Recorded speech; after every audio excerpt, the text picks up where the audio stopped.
안녕하세요. 아나운서 이가은입니다. 목포 여수 MBC가 공동으로 제작한 다가온 뉴스 시간입니다. 오늘은 대통령 선거 이후 지방선거 구도가 요동칠 것으로 보인다는 소식과 해양 쓰레기 수거 대책 마련이 시급하다는 소식 등을 준비했습니다. 함께 보시죠.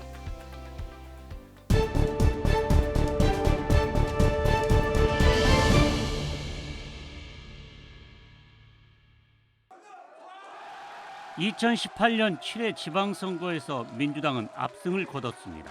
시장 군수의 64%, 광역의원의 93%, 211명의 지방의원 84%가 민주당 당적으로 당선되며 사실상 민주당 깃발이 다 했던 선거로 평가됩니다. 오는 6월 8회 지방선거에서 민주당 공천 경쟁이 일찌감치 불붙은 이유입니다.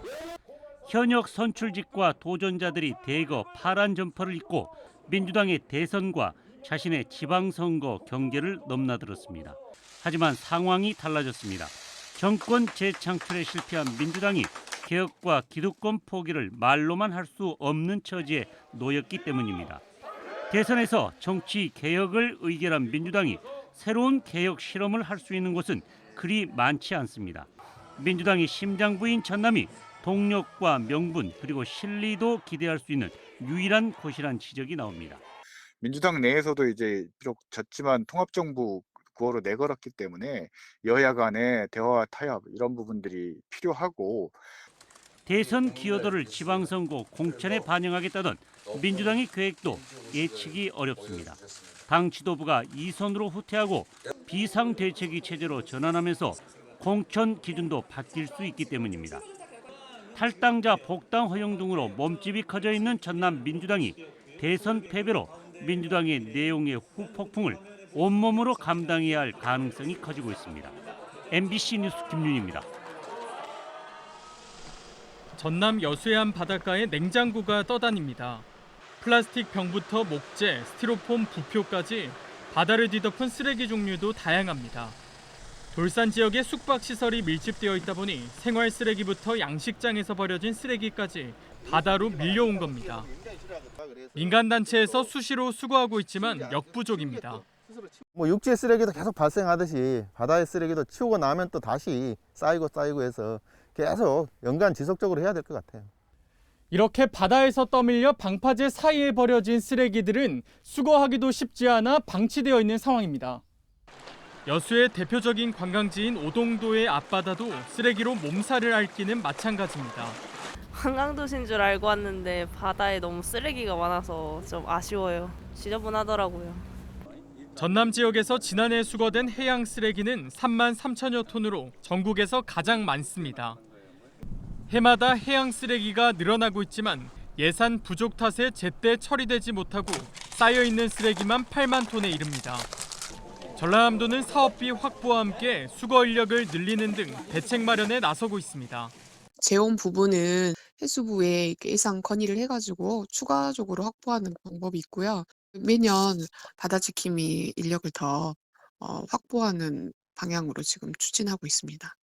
해양 생태계 보존을 위해 보다 성숙된 시민 의식과 함께 실질적인 수거 대책 마련이 필요해 보입니다. MBC 뉴스 안상혁입니다. 순천 조례호수공원 한편이 검은 물로 뒤덮였습니다. 가까이 가니 앞취가 진동하고 물속이 전혀 보이지 않을 정도로 새카맣습니다. 인근 상가와 연결된 배수관에서 검은 찌꺼기가 섞인 물이 흘러나오고 있는 겁니다. 공장 어디 뭐 거석에서 저렇게 나오는가? 가정집에서는 나올 리가 없는데. 안 그래요? 가정집에서 저렇게 검은 물이 나올까? 물속에 카메라를 넣어보니 온통 검은 찌꺼기가 떠다녀 앞을 분간할 수 없을 정도입니다. 폐수가 지속적으로 배출된 듯 인근의 식물과 이끼들까지 검게 변해버렸습니다. 보시는 것처럼 바닥 깊은 곳까지 새까맣게 변해버린 침전물들이 나오고 있습니다. 상류에서 내려오는 물과 비교해도 색이 확연히 다릅니다. 검은 폐수는 상류의 깨끗한 물과 섞여 그대로 호수로 흘러들어가고 있습니다. 오랫동안 그러니까 유기물이 많이 함유된 그 폐수가 계속 배출됐다라고 볼 수밖에 없을 것 같아요. 순천시는 제보를 받아 이미 2차례 현장 조사를 한 것으로 알려졌습니다. 하지만 아직까지 폐수가 발생하는 정확한 원인은 파악하지 못했습니다. 시청 환경과하고 하수도과, 우리과, 건설과 이 네 팀이 가서 한번 배수를 한번 확인을 한번 했거든요. 환경단체는 호수가 순천만까지 연결돼 있다며 조속한 원인 파악과 대책 마련을 요구하고 있습니다.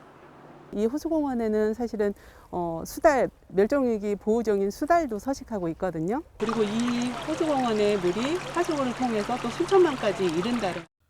순천시는 원인 파악을 위해 배수 방향에 따라 CCTV를 추적할 계획이라고 밝혔고 환경단체도 폐수와 찌꺼기들을 채취해 자체 성분 감식을 의뢰했습니다. MBC 뉴스 강서영입니다.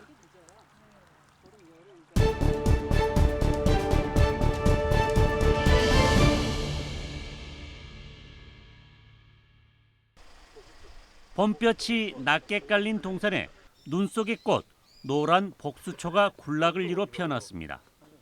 복수초 옆에는 언 땅을 뚫고 수선화 무리도 싹을 틔워내고 있습니다.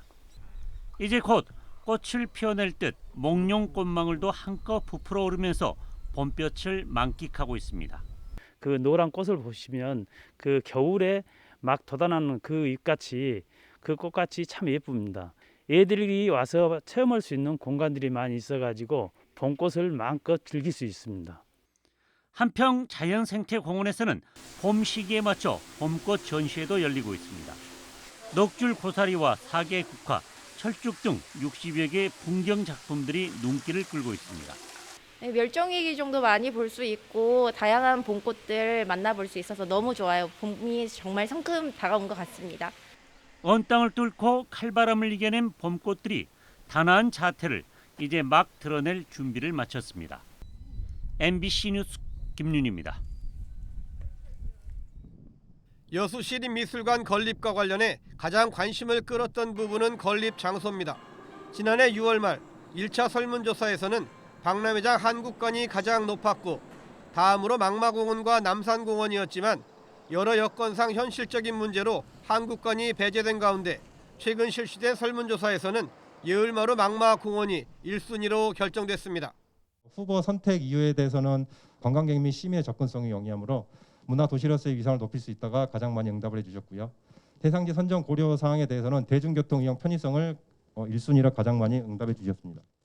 현재 도내에는 광양에 도립미술관이 있고 인근 지역의 규모가 비슷한 자치단체로는 남원시와 정읍시, 진주시가 시립미술관을 운영하고 있습니다. 여수시는 전남 제1의 도시임에도 그동안 시를 대표하는 미술관이 없었다며 대외적으로 취약한 문화예술 기반을 개선하기 위해 시립미술관 건립을 추진하고 있습니다. 또 이번 용역 결과를 문화체육관광부의 공립미술관 사전평가 자료로 적극 활용하고 중앙투자심사나 실지 설계 용역 등 남아있는 행정 절차를 차질 없이 추진한다는 계획입니다. 절차대로 시립미술관이 건립하게 되면 지역 미술 작가들과 소통 및 교류 역할, 세계적 미술품을 관람할 수 있는 국제미술전을 지향하는 전시가 가능하도록 운영할 계획입니다.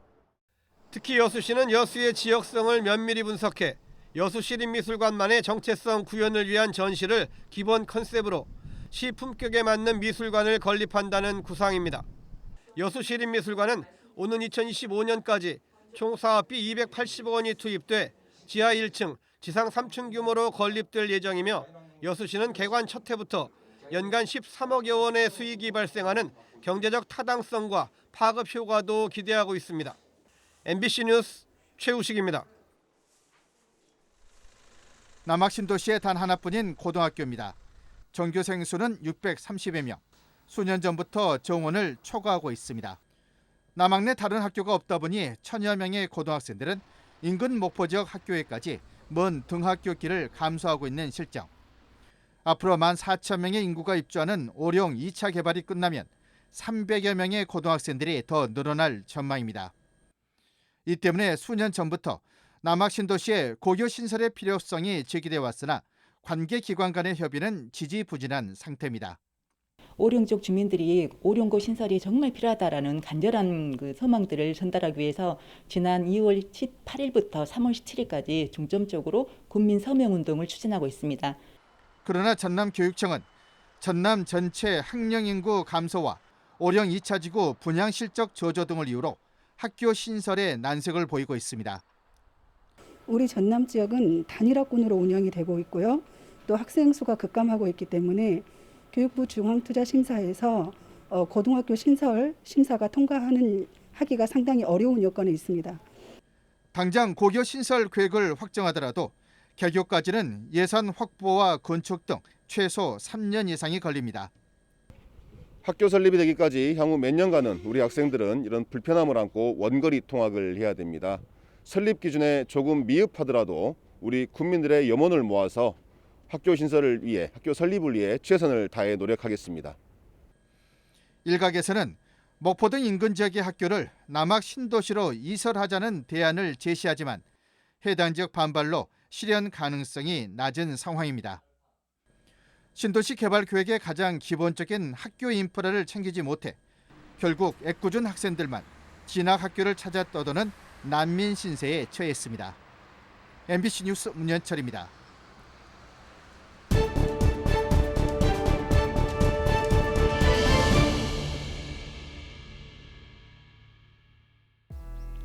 오늘 다가온 뉴스 어떻게 보셨나요? 다음 이 시간에도 더욱더 풍성한 소식 준비해서 찾아오겠습니다. 많은 시청 부탁드립니다. 고맙습니다.